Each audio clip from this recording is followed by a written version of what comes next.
ano, si Ogie Alcacid, si Martin Rivera, and of course, the legend, Mr. Ray Valera.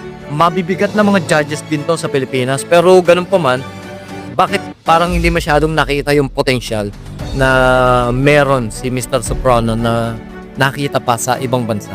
By the way, hindi natin mabe-blame and we have no against sa mga artists natin, especially sa mga legend artists natin dito sa OPM sa Pilipinas.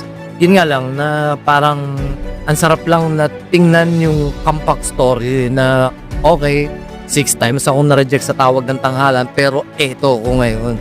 I got my break, hindi sa Pilipinas, hindi sa ibang istasyon, kung hindi sa America, man. Which is yung nagdo-dominate when we're talking about music.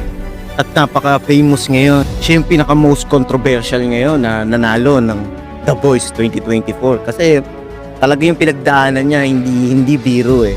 Bukod sa napakaraming rejection, tinuloy niya pa rin talaga. At talagang